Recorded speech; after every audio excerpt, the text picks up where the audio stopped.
this is Stover, the barbecue hunk. You're listening to the Barbecue Central Show. Have a hunky day. Start the game! Let's go! We'll do it live. Okay. Well, do it live! I'll write it and we'll do it live! So to get that perfect barbecue, you use wood. Are you sure it's safe? Whatever. We put the lighter fluid on, strike the match, and... Oh! Should we call the fire department? That might be a good idea.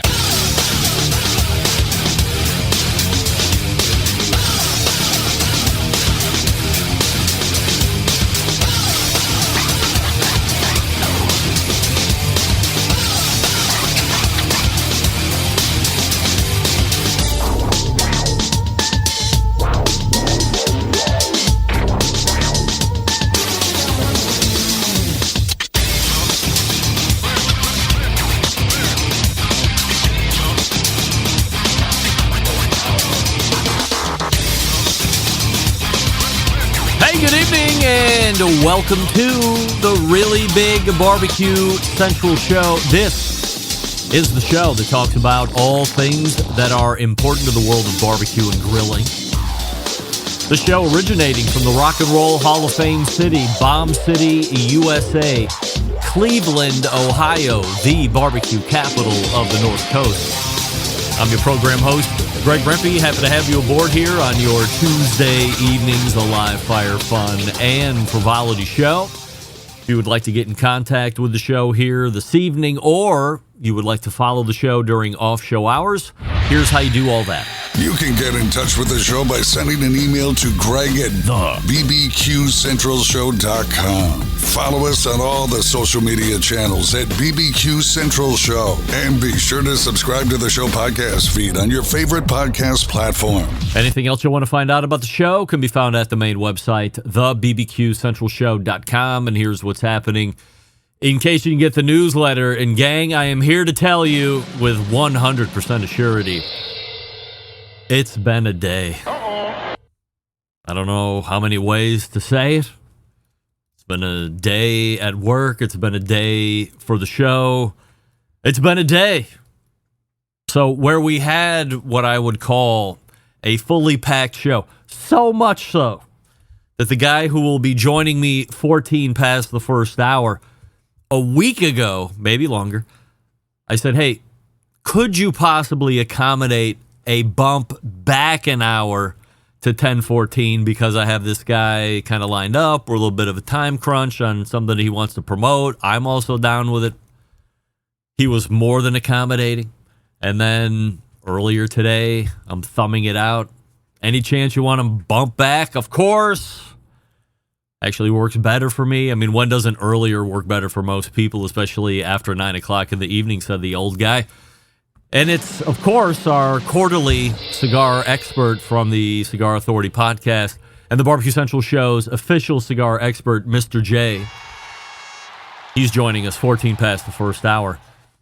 But a host of I can't make it, I got injured, we have to reschedule, I shipped out a microphone and it broke in transit, so I had to cancel that.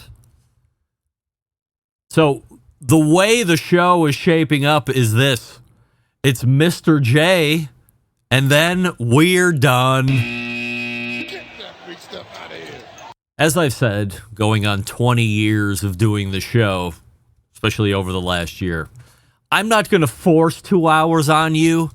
Could I? Yes. Is that what you really want? Me filling time? Probably not. So we will use our allotted amount of time with Mr. Jonathan. We might go a little in-depth on some certain things, maybe some things that have nothing to do with cigars, just man shit. So Mr. J is a man. And then we'll call it a night. So whatever that looks like time-wise, a little weird show this week. But again, hours out of where we are here at 9 o'clock, it was the plague had hit the Barbecue Central Show's guest roster, and the only one that appears to be unaffected from the plague, probably due to his large cigar intake, is Mr. Jonathan. Thank God. Otherwise, you got me for an hour. So that's how the show is laying out here tonight. It's Mr. Jonathan, and then it's fuck or walk. There you go. Don't forget, you can follow me socially, Instagram, Twitter, TikTok, Snapchat, LinkedIn, all with the handle at BBQ Central Show, where we say good evening to those of you watching tonight through one of our video streaming platforms. You can go to facebook.com/BBQ Central Show, or you can go to youtube.com/@BBQ Central Show, where you will find a new YouTube poll question of the week, and we're asking everybody this, including all guests. Is Sam the Cooking Guy the best recurring monthly guest? And currently 71% of you are saying yes. You believe Sam the Cooking Guy is the best recurring guest. Now, let's go ahead, just for reference sake, list out all of the monthly guests. We have a Malcolm Reed, who was always the hour ahead of Sam the Cooking Guy, and then we have Sam the Cooking Guy. And then we have my latest man crush, Dave Gaff. Well, technically, he's a quarterly guest. Robert Moss is a monthly guest. We also have Wes Wright from cookoutnews.com, a monthly guest. And then, of course, we have the embedded correspondents. So if I look at where the voting tally is now, we're still pretty early. We have another 20 plus so votes to give us the little vacuum or microcosm of what the listenership might think one way or the other on the YouTube poll question of the week. But there's a lot of other monthly guests there that are really good, and not the least of which, and which is where we're starting tonight, is the embedded correspondence. By the way, not to rush off of it, results of the poll question from last week. Would you care if this show went to podcast only and no live component? We ended with 68% of you saying yes, we would care. We like the live component. Hence me being here. Live component right here. Suffering through guests dropping off like, I want to say the Hindenburg, but I mean, that's probably not right. Anyway, we start here this evening, and a lot of you were actually weighing in on the guest who is in the YouTube poll question of the week, saying, Greg, when is the Sam the Cooking Guy and the Barbecue Central Show podcast coming? And, you know, my answer is this. Really, if you've been listening to this show for the last number of years, I could go through and pull out each Sam the Cooking Guy segment and list it as a completely different show. There's a 50-50 chance that somebody tuning in might not even realize that we're having a monthly conversation on this show. It could be because I have my agenda that I want to run with Sam, and then we have what actually happens when the show actually happens. Most of the time, they are passing like ships in the night. I think that's the second week in a row I've used that phrase. Very rarely do I get through 30% of what my agenda looks like. Always, you know, what should we have for dinner tomorrow night? Some kind of lead-in question, but not even lead-in all the time. So, oh, look who's here tonight. He's here. He's gone for a while. It's the Kinger, the barbecue show is in. Your grind is next level. Kinger, your fandom is next level. Remember, Kinger is the guy who brought you Booze Teen, which was a boozy poutine. He made poutine. Of course, we know King is a proud Canadian, or should I say Canadian? And he, poutine created in the Canadian. But we did it with vodka. I forget exactly where the setup was on that, but I threw down the gauntlet and I said, hey, will you do Booze Teen? And he made Booze Teen.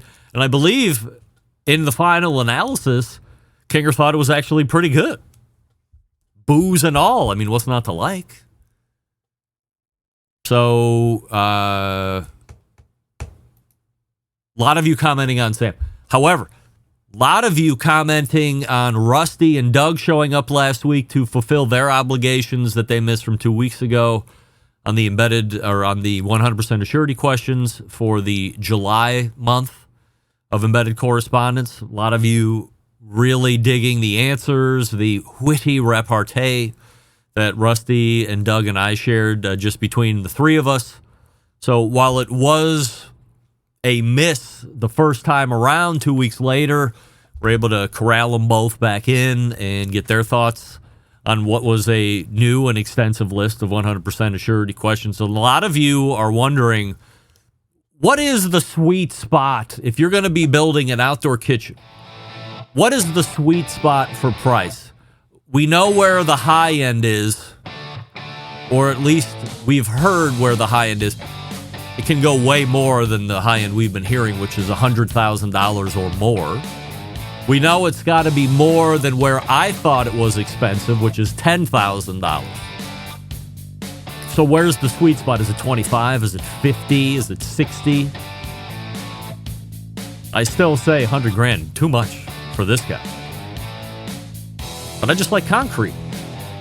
All right, Mr. J is in the green room. He's ready to talk cigars and other such stuff. Before we get to him, we'll talk about Primo, because guess what? I just used my Primo for dinner. Fired it up. We've rejoined Costco, which I think is a mistake, but I'm just here to give my 2 cents. I'm here to give my feedback, and then majority rules. The good news is this. We went back. The prime meat selection was back at Costco, which was nice to see. Not in the usual place it was. They've moved it, but I found it. And for $68, I picked up, I forget what the weight was on it, but all rib cap steak, pinwheeled.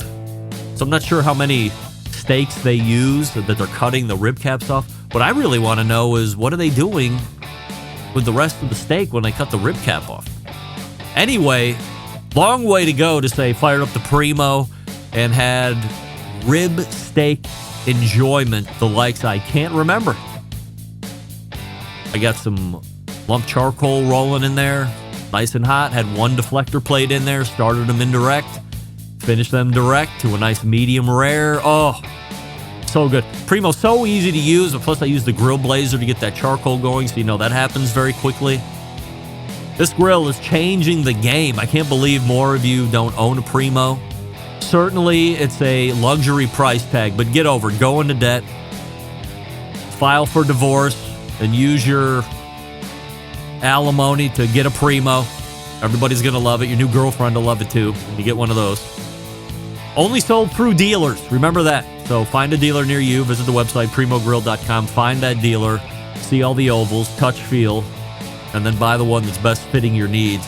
I would always recommend at least the extra large. And if you want a little bigger, XXL. 25% bigger than the extra large. How about that?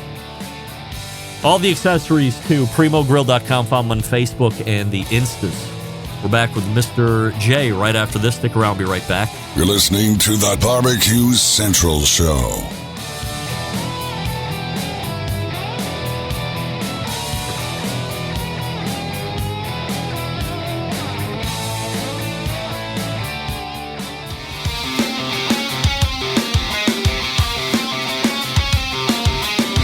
Broadcasting live from the Barbecue Central Show studios in Cleveland, Ohio.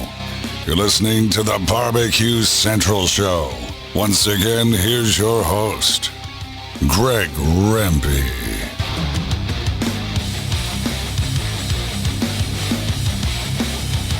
All right, welcome back to this portion of the show being brought to you by Fireboard, makers of Fireboard 2, Fireboard Pro, Fireboard Spark, the all-new wireless Fireboard Pulse.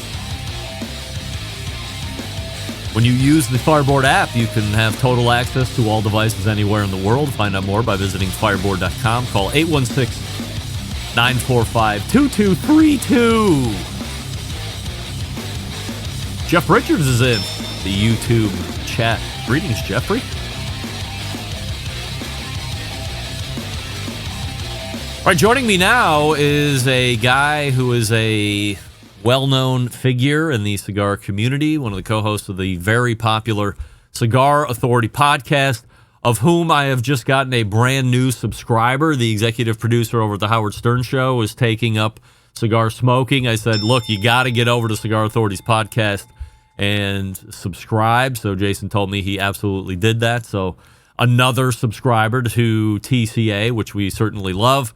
And he is making his third appearance quarterly in 2025. My cigar expert only, Mr. Jonathan. Greetings, Mr. J. Hey, what's going on? Has it been 3 already? Yes, 3 already. Yikes. One more until we put a close on 2025. I say it like the first show out of the gate every year. So whatever year we're within. So for example, the first show in January this year, I say 2025 rapidly coming to a close. And then we're all of a sudden in the middle of August. People are like, you know what? It sounded kooky when he said it in January, but damn, he's right again. The year is quickly coming to a close. Yes, it is. All right, so we have a YouTube poll question of the week that I have to ask you before we get into cigar nonsense and other stuff. And it's simply this. Is Sam the cooking guy the best recurring monthly guest on the show? Here's my answer, Greg. Yes. Anybody that comes out with a cookbook that says that the title of the cookbook is Between the Buns, that does it for me. Yeah? That's my man. It's a yes for you. All right, 75% yes. of the YouTube voting public agreeing with Mr. J. I, of course, have to recuse myself of picking a favorite because I could certainly He go calls through. himself Sam the cooking guy. I mean, he's literally making fun of all these pretentious chefs in quotes, and he's just he's delivering it right from his title, his name, and just letting you know where he stands from cooking. You got to respect that. Do you follow him on YouTube? Are you a subscriber? Do you watch his shows? I'm going to now. Yes. Of course. Now that I've put you on the spot. Well, I mean, any bit helps because he is languishing, his word, not mine, at just shy of 4 million YouTube subscribers, where, getting to 1 million, getting to 2 million, getting to 3 million just seem to come rapidly. And I don't know if it's a change in algorithm. I mean, you're a pretty smart guy. Like, what have you seen from a YouTube growth perspective? And I know it's a little different for you guys because it's tobacco and it's bad words and all this other stuff. But what have you seen from a growth standpoint? Once Elon Musk bought Twitter, I would say about 6 months later, the gloves came off and the strikes slowed down or stopped. And we also learned a little bit about some keywords, like if we're going to give the website on a cigar podcast, you don't say .com at the end of the website. So we spell it out .com. And that seems to be the only sticking point, is that they don't want you actively selling on the platform. But like, it's not a problem to say twoguyscigars.com on your podcast because you are a barbecue show. Right. So it's not going to, it's a conversation at that point. But once about 6 months passed after Musk bought Twitter, it was gloves off and all the social media platforms kind of eased up for us. What's smoking well at Two Guys right now? Well, I'm going to do some shameless plugs because Two Guys Smoke Shop this year celebrating our 40th anniversary. Yes. And wow, 40 we had years. We had 2 big gets with this. The first big get was Perdomo agreeing to do a 40th anniversary cigar, and the second being Padron. So the Perdomo Two Guys 40th anniversary, it's lower priced. It's $13. It's a little Figurado, 10 count box, $109, 2 boxes for $200, because there's some flexibility with Perdomo when it comes to pricing, especially where it's a shop exclusive. Not with Padron, they're a different animal. There is no discount. It's the same price if you buy the box or if you buy the single. Oh, wow. But with Perdomo allows Dave to be Dave, and Dave, the owner of Two Guys. And so you get a deal for a box, you save $2 a cigar. You buy 2 boxes, you save $3 a cigar. So kind of crazy not to buy 2. I bought 4. Granted, I get a little bit of a discount because I work there, but I bought 4 so I can smoke 1 with reckless abandon. I have 3 left. and I can start slowing myself down on box 2. And when I get down to the last 3, I hide the last 2 boxes to be brought out when I find them in the bottom of the humidor later. How much cigar storage do you have? Currently, I have over $10,000 worth of cigars, some completely priceless, but it's a modest cabinet. I had a bigger one, but I started buying stuff that I smoke more regularly, and I am doing less collecting. And actually, that's because Dave is doing less collecting. He collected cigars for years and years, filled up 3 tower-style humidors, and realized he's getting on in age, and he should have smoked these cigars in their prime, and a lot of them are past their prime. And so I'm trying to learn a lesson, and I'll age cigars for 1, 2, maybe 3 years. But after that, the only person smoking those cigars is me or people I share them with. I don't want to expire and have somebody taking 2 puffs of something that's irreplaceable, throwing it away and saying, I'm just not that into cigars. So we have those two releases for what's smoking good. The Padron is, without question, the best Padron I've ever smoked. I have smoked better Perdomos than the 2 guys' 40th anniversary, but it's such a unique shape and it's such a unique blend. It's absolutely worth a visit. Just released is the Aladino Corojo Reserve Corona. Also just released the HVC Especiale 2015. Both are phenomenal. McAuliffe Black Firecracker sold out, but great. Along the lines of McAuliffe Black, just a little more concentrated, a little beefed up. And the new McAuliffe Green, for anyone who missed out on the Firecracker, that's launching this fall. Highly anticipated. Also the Elbaton Cameroon that's coming this fall, celebrating the Elbaton Cameroon Firecracker, celebrating the 60th anniversary of the Newmans using Cameroon as a wrapper on cigars. I've smoked it. It's exceptional. It's an automatic add. Especially if you're a care package member for the Cigar Authority, you just click add to care package on a couple singles and you get to smoke along with us. So I just happened to order, because I was on the remind me or notify me thing for the Aladino Corojo Reserve Corona. Was that not a normal line? That's a new line? It's not new. It hasn't been out in 3 years. They come out with that once or twice a year, and then they didn't do it for a whole year. 3 years. So it coming back is highly anticipated. It's almost like if when Michael Jordan came back to basketball, all of a sudden his rookie card jumped up in value. It's a lot like that. This is an exceptional size for an exceptional blend. If you can get your hands on it, absolutely get your hands on it. How quickly is it going to sell out? Should I have bought 2 boxes? I'll be buying 4 boxes of those as well, because I don't know if they're coming out with it next year. So it's one of those, you definitely want to have it. You want to buy enough so you have it all the time, and then just slow play it when you're smoking them. Well, now I'm very excited. I had no idea that I was joining such an elite club. Yeah, that cigar is great. And by the way, I have time, since I was expecting to be up until 10:30. So if you need me for a second segment, I'm happy to do it. We can do some rapid fire questions. Yeah. And I'll just fire off. All right. So that's what's smoking well at 2 Guys. And we do love to pick your brain about education. So one of the questions that I was getting to ask you was, especially for the folks that are like getting into the game, like this guy Jason I just mentioned a couple minutes ago. If you're looking at a cigar on the shelf, I think maybe people didn't even think about it, but something has transpired long ago before that bad boy that you're seeing on the shelf. So just, I guess, in general terms, how quickly or how long does it take to make a cigar from seed to when you see it on a shelf? So cheaper cigars is a different animal, and very expensive cigars is a different animal. So let's just take the sweet spot between $10 and $12.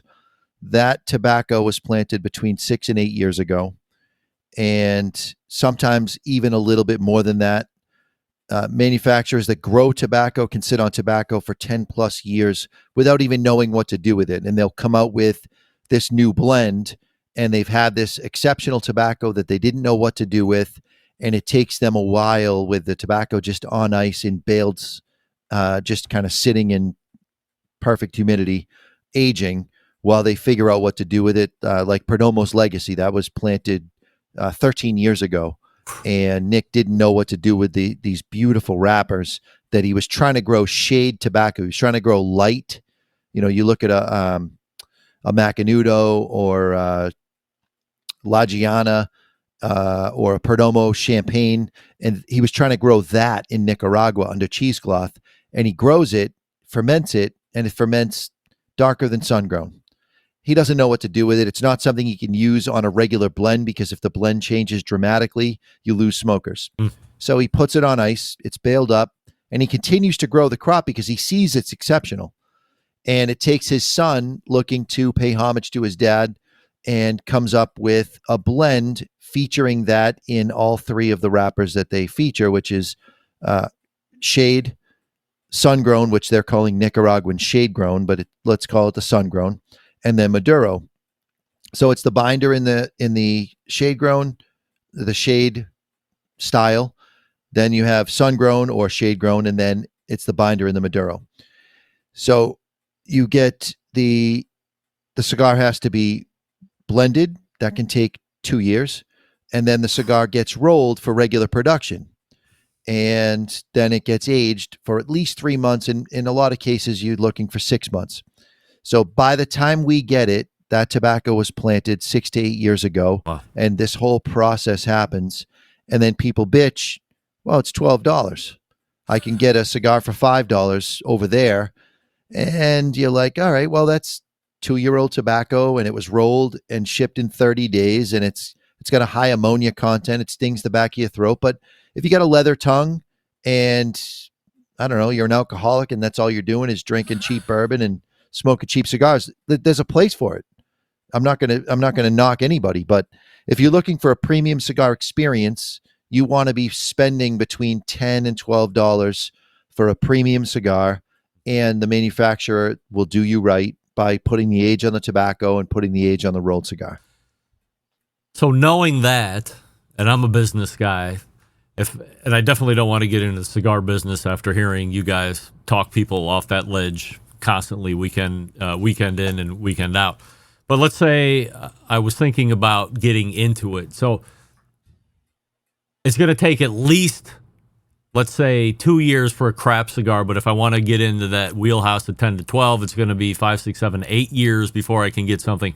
So how does somebody get into the business now and have something to sell that is worthwhile in order for them to start making time on whatever it is they're going to grow? Or are there more businesses that are buying stuff that is on ice, as you were talking about, from the tobacco growers? So you got companies like Plasencia and Aganorsa that grow tobacco, but they also make cigars for other people as well as making cigars for themselves. So the barrier to entry is going to be roughly 200 boxes of cigars per wrapper per size. So Rafael Nadal once famously said, if you want to make $1 million in the cigar industry, start with 2 million. So you're looking at a 10-year proposition as a brand owner to be able to arrive in the cigar industry as an established brand. So you need to start with a lot of capital if you want to make headway. If you're looking to be a hobbyist and you're going to rep your cigars to the local shops, you can eke out a decent side hustle, but you're never going to get to the Rafael Nadal level, which people don't even know this. His aging room got #2 cigar of the year. It's been 11 years now, 12 years. He got #2 cigar of the year behind a Cuban cigar. He touted that, and that was the year he broke free. He was 10 years and 5 months as a brand owner before he got any accolades whatsoever. Wow. He was in maybe 250 shops, and then all of a sudden, his shop count jumped up. He was over 2,000 shops. There's only 4,500 shops in the whole country. So you start getting some popularity with a company like Cigar Aficionado. If you can land in the top 5, you can leverage that. If you're in the top 10, you can kind of leverage it. It's not really, unless you get a big rating, 96, 95, even 94. There's not a whole lot of leverage when it comes to print media anymore. Yeah, I don't know if I want to get into the cigar business. I think I want to keep buying. I want to go back. I want to make a point because you had mentioned that your boss, Dave Garofalo, was kind of remiss not smoking through all these great cigars in their prime and collecting them. I've been seeing Michael Herklotz quite a bit from Ferio Tego talk about just that. Make tomorrow the day that you go into the humidor and pick out that best cigar that you've been saving and saving and saving. And I was guilty. I have nowhere near the time that, you or a lot of these real cigar smokers have of saying, maybe I shouldn't smoke all these cigars. Maybe I shouldn't smoke all of these cigars. And now I have how long ago was it that Perdomo Maduro 10th anniversary was your cigar of the year? We're going on 4 years now or something like that. And yeah, it's about that. I bought a box when you guys made that announcement. I have 5 left of that still. So, I should have been smoking those right along. They're widely accessible, but for some reason I thought, it was special in that moment. And now I look at those cigars and I said, oh, that was the cigar of the year box. And maybe I should wait a little longer, but who knows how much time. So you bought first run of that, and that made cigar of the year. So you've got 5 left. What I would do is, it's only 5 cigars, and it is, you could buy another box tomorrow and you can get something very similar to what that is. But those cigars are going to achieve their magical peak, in my opinion, at about the 10-year mark. So if you were going to check on it in 5 years after you bought them, check on it, smoke one. But you want to save 4 because you have a magical opportunity to share 4 cigars with 2 friends at some point. So maybe on the 10-year mark, maybe on the 11-year mark or the 15-year mark, you pick somebody you enjoy smoking cigars with or you enjoy having conversation with, and you sit down and you share something special with them. That's what aging really is about. That's what I've learned. So I used to sit on boxes and age them for years so that I could smoke them. And I love the hell out of them. But the best time that I ever had with those aged cigars was, I had some time, so I went after work and I brought some cigars to my brother, and we sat down and we had those Perdomo 40ths, and we sat there and we smoked and we had a great conversation. And 2 of those boxes that I'm saving, at least 2 of those cigars are going to be shared with him in 10 years. And we're going to sit out on his deck and we're going to smoke those cigars and enjoy the hell out of them and have something elevated and some company that's elevated, and we'll enjoy each other's company that much more because I shared something that I put some passion and some age to. And I think that's the magic of aging cigars. It's not for our own consumption, it's for sharing. Assuming you have your humidor and its correct humidity, you're doing your part on maintenance, cigars will last indefinitely?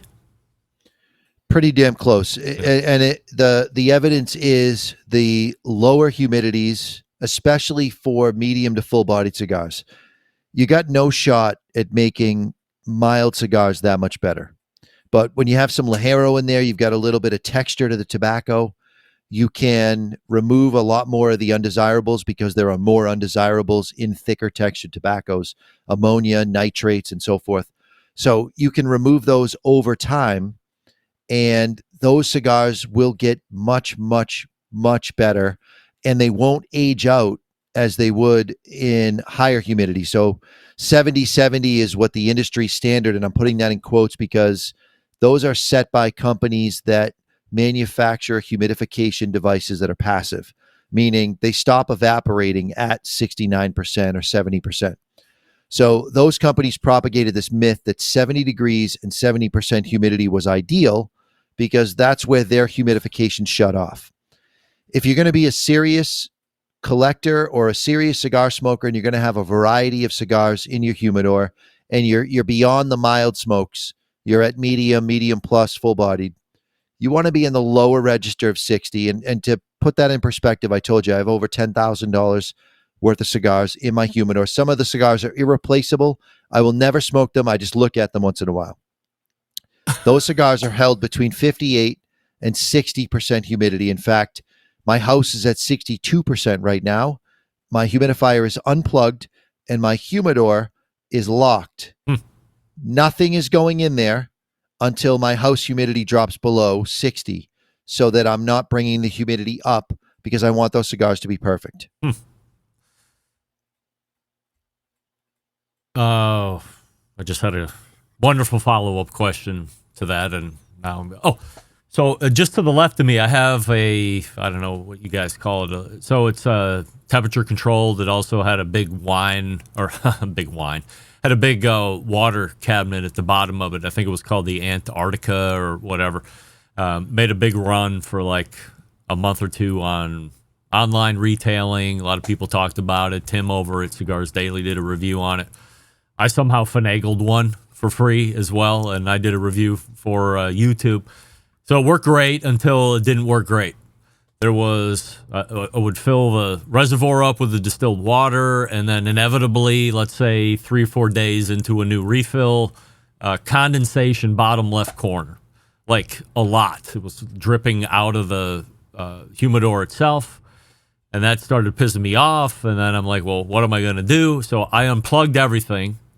Then I unplugged the water chest, took it all out, and I bought one of those Cigar Oasis humidors, and they make them specifically. They make a specific one for the wineadors, or whatever you want to call it, where you have the temperature.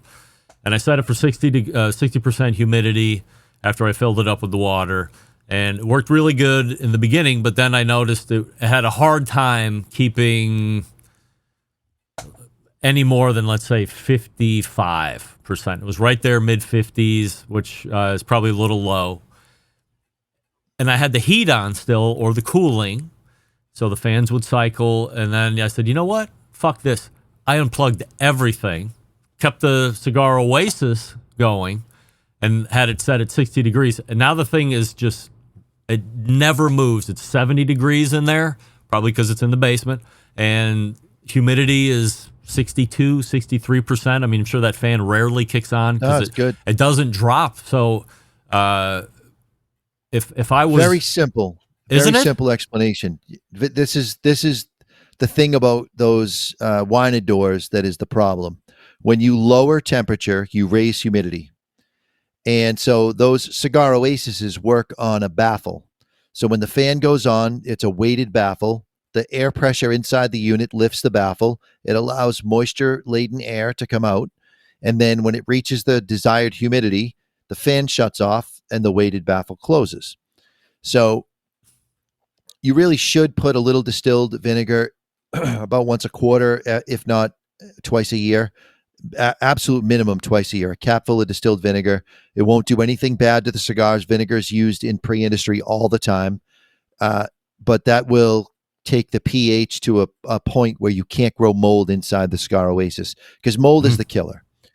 So when you're putting 60% humidity in an airspace and the humidifier kicks on and drops the temperature down, the humidity is going to go up. So that's why you were experiencing 70% or maybe even higher sometimes, and without even realizing. By shutting it off, you actually did the best thing you could do, because your basement's not going to get much higher than 70. And if the temperature goes up above 70, the humidity is going to go down, making mold virtually impossible outside of the Cigar Oasis. And there's why the vinegar. So by having everything off, you don't have a refrigerated unit artificially raising your humidity by lowering the temperature. So you absolutely instinctively did the right thing.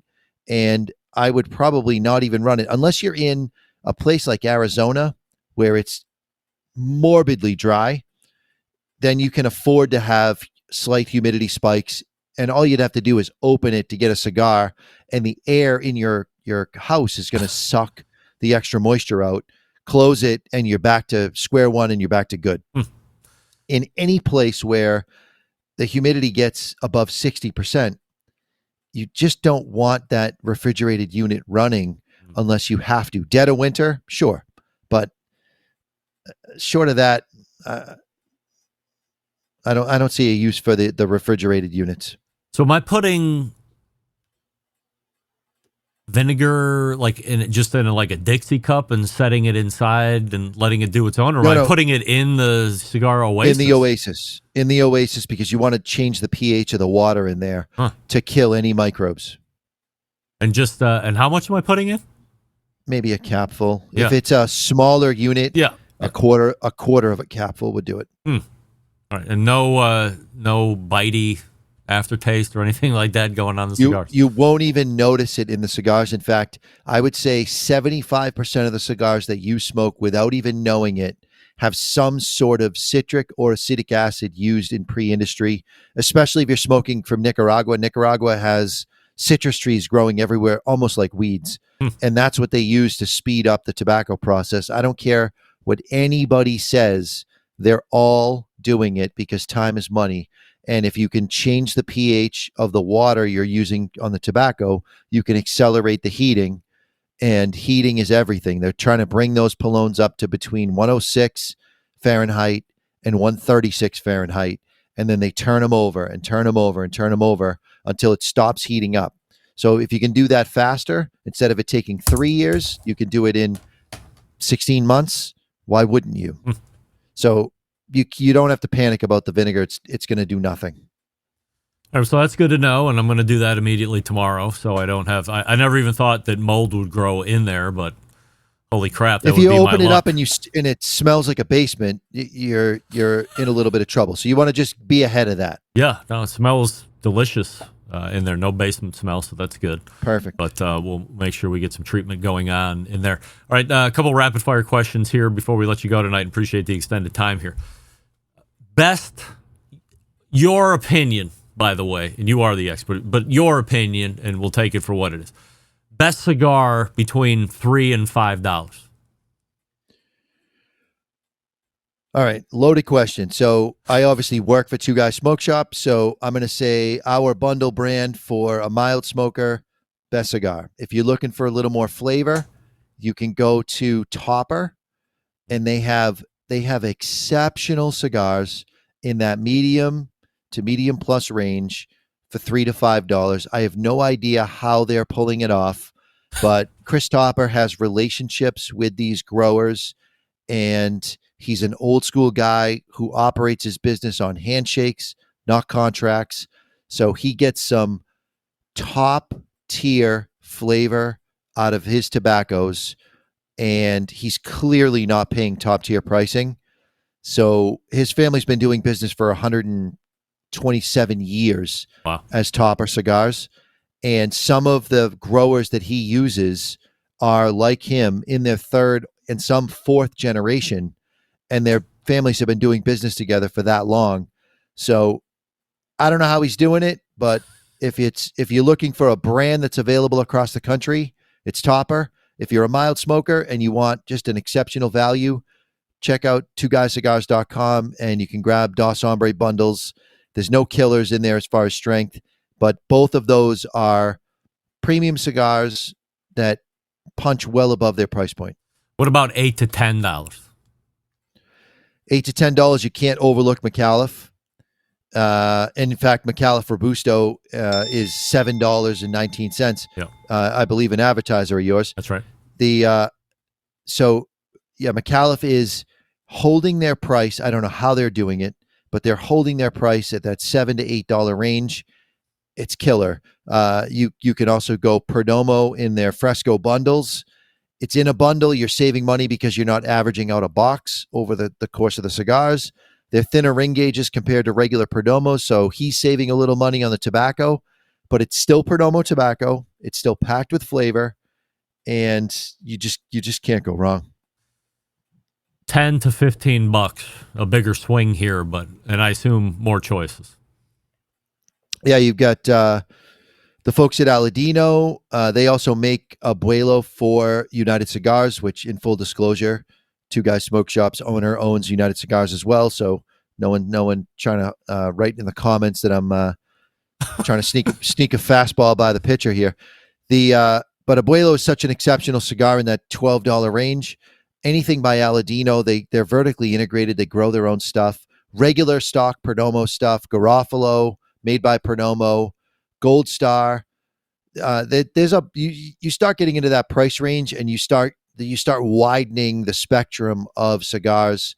You got to be careful though, because big name brands, and if you get big enough that the online guys are selling those same cigars for $2.50 or $3 because they have 5 packs or some special deal, stay away from the main brand because they're ripping you off. If they can afford to sell it at that low price, there's a ripoff somewhere. So stay away from certain big name brands, but if you can get to that mid-tier, Perdomo, anything put out by United Cigar, McAuliffe, these mid-tier guys, Skip Martin at Roma Craft, these mid-tier players that are making 2 million cigars a year, that's the sweet spot.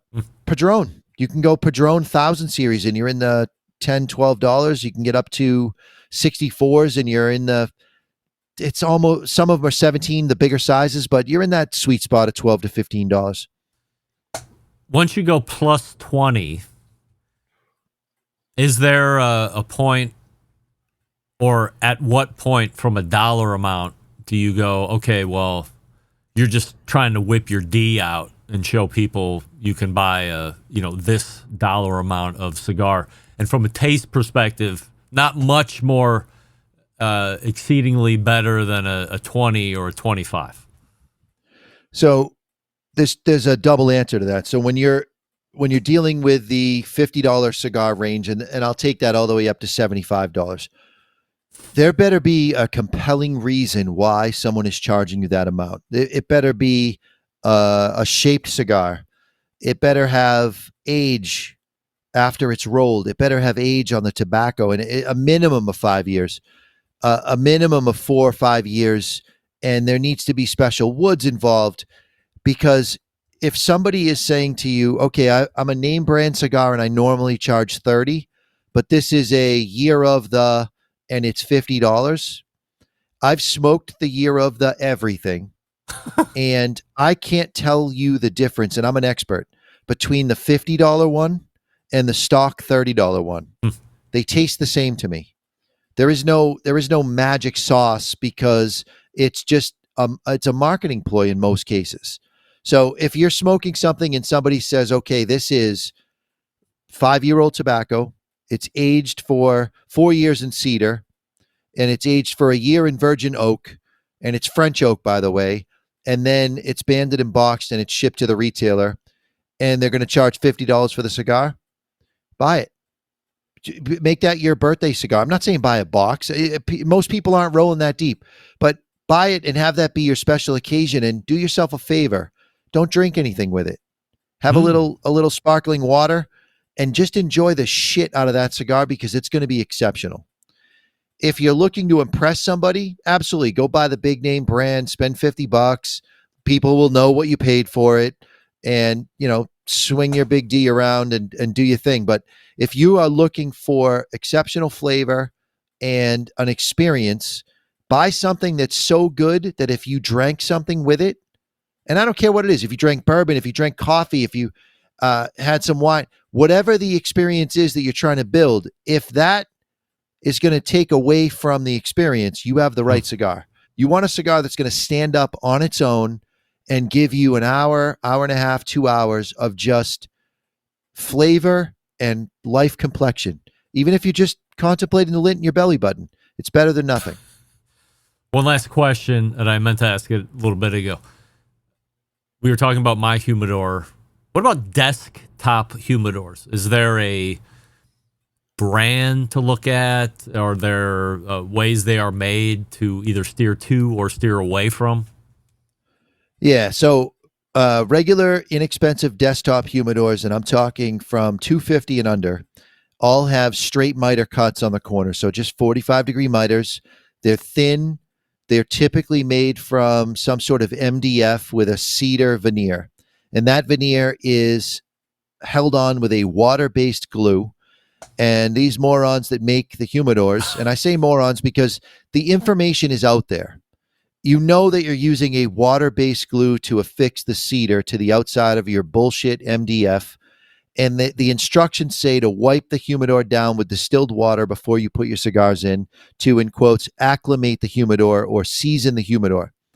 The reality is the humidifying element that it comes with, filled with distilled water or PG solution, or use a salt-based packet, it doesn't matter. But you can load the cigars in that humidor, get it above 50% full, put your humidification device of choice in it, close it, 3 days later, top off the humidification device or put another pack in, and you are done. Because if you were to do hardwood flooring, unfinished hardwood flooring, the person installing it will not install it unless that wood has been in that room for 3 days. Period. They will not install it because they'll be back. If they have any guarantee, they will be back to replace a piece of that flooring if it wasn't acclimated for at least 3 days. So if wood takes 3 days to acclimate in a bundle, certainly a humidor will take that. It'll take less than that. So if you're going cheap humidor, get it, fill it, put the humidification device, get a digital hygrometer, check it. They basically do the same thing that more expensive ones do. The more expensive ones will last longer. So something like a Diamond Crown humidor, you can pay between $400 and $750. That is, they have special miter cuts with little dovetail features that stop those because wood, when it expands and contracts, is going to separate. But if you get some extra miters in there and they have special pins that are grooved, these things are meant to last for life. In fact, they're guaranteed for life in every way except the humidification and the hygrometer itself. Those they don't make. They buy those and they put them in. So if you're looking for a long-term investment, spend the money, get a Diamond Crown. If you're looking to store cigars and maybe replace your humidor every 5 to 7 years, buy a cheap one and look after it, but just don't wipe it down. Don't wipe any wood down that's not finished with water of any kind ever. And you will never get mold. You'll never have a problem. Keep it in below 70 degrees. If you're comfortable, your cigars are comfortable. All the tickets sold out for the Cigar Expo? The tickets are sold out for the Cigar Expo. Wow. I can't believe it. First time that I know of that we completely sold out. There is a waiting list for people that want to go. And I'm hoping to see you there one of these years, Greg. Yeah, I might come. Jeff and Drizzy is always inviting me to go with him and his wife, and I'm like, he's such a good dude, and she's great, and you'll have the time of your life. And do it once. Don't go every year. Just go one time, experience it, and report on it. All right. I don't not see it happening. How about that? I think I would have a GOT, a gay old time. All right. Yeah, absolutely. So, all right. Look, we have the cigar expert with us here tonight. It's Mr. Jonathan from the Cigar Authority Podcast. Or if you would like to buy cigars like I just did yesterday, you can go to the number 2guyscigars.com and shop until your heart's desired and then until it's content, because that's why you shop. Mr. J, appreciate the extended time here this evening, and we'll see you again in 3 months. All right. Happy to do it, Greg. Thanks so much. You got it. Mr. J right there. The Kinger is like, oh, what is all this talk? This isn't barbecue. I know. All the barbecue people quit. They quit the show tonight, but not Mr. J. He has stood up and has backfilled us all the way here until pretty much the top of the first, or all the way through the first hour as we climb into the second hour. So appreciate his extended time here this evening. Before we wrap the show here tonight, I will talk to you about our pals over at Big Papa Smokers, my favorite rubs for sure. Big Papa's has the rubs that deliver results, trusted by competition pros and by weekend grillers like me for the award-winning lineup with flavors like Sweet Money and competition brisket and steak and cash cow and cattle prod. Brings bold, proven flavors to every cut, and for a limited time, we've brought back the fan favorite Cucaracha, a fiery kick that turns up the heat on any cook. You're going to want to try that. Here's something for Barbecue Central show listeners. Use promo code BBQCentral25 at checkout for free ground shipping now through October 31st, 2025. That's promo code BBQCentral25 at checkout for free ground shipping now through October 31st. So you got a couple months left, 2.5 maybe. BigPopSmokers.com. That's BigPapaSmokers.com. And we'll be back to wrap the show right after this. Stick around. We'll be right back.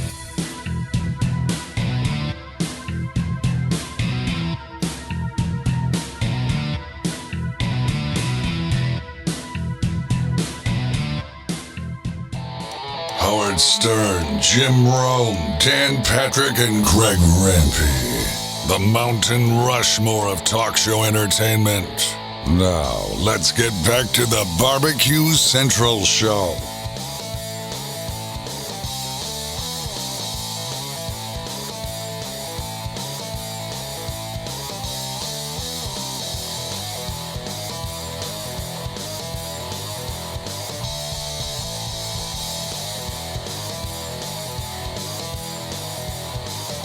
All right, welcome back. This portion of the show, ironically enough, being brought to you by McAuliffe Cigars. Step into the world of McAuliffe Cigars, where each blend is a chapter in a grand tale of craftsmanship and passion. Of course, the color series that Mr. J was talking about, black, blue, red, the new purple, which I have gotten some requests for. I haven't forgotten. I'm not leaving you out of it. I just haven't gotten around to collecting those and then shipping them out. But I have them. You will get them. That goes for Keith Evans as well as Ken Webster, who also shot me an email a little bit earlier today. Keith was last week, so I apologize, Keith. Maybe that was 2 weeks ago. But you will get them, maybe a couple extras because I have been tardy on my end. McAuliffeCigars.com. It's MICALLEF, McAuliffeCigars.com. Jason King saying, this is a cigar show now. My bad for not tuning in. No.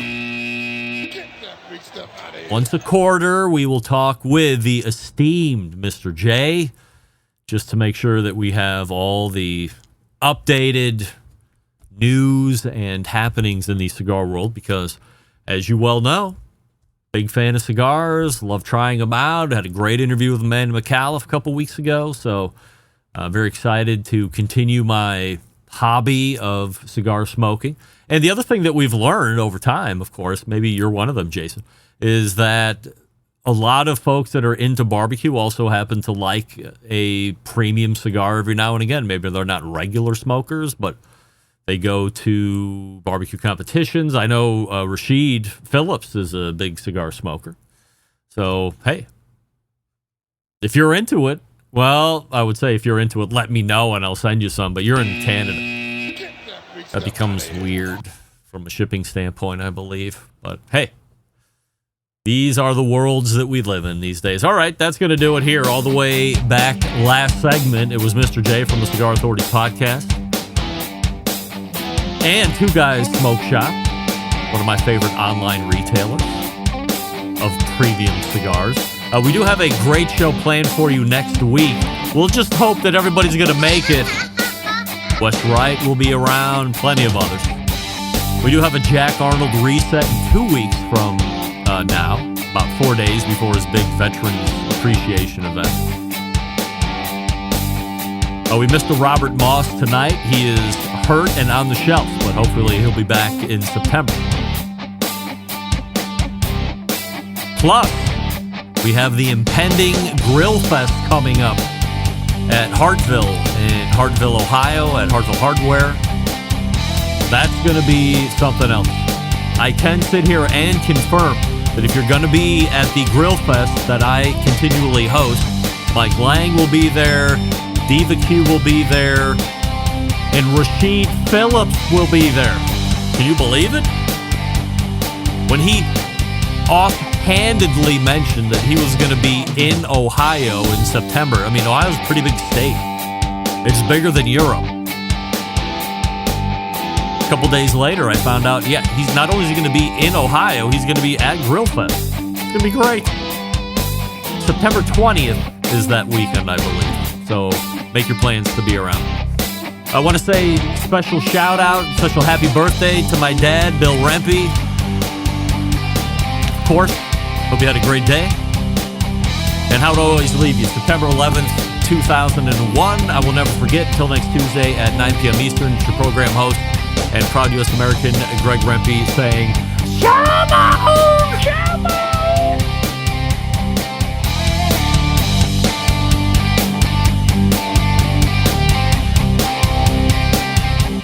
This is Dion Blumenrader with Big Hoss One Sauce, and you're listening to the best show on all things barbecue with my man, Greg Rempe.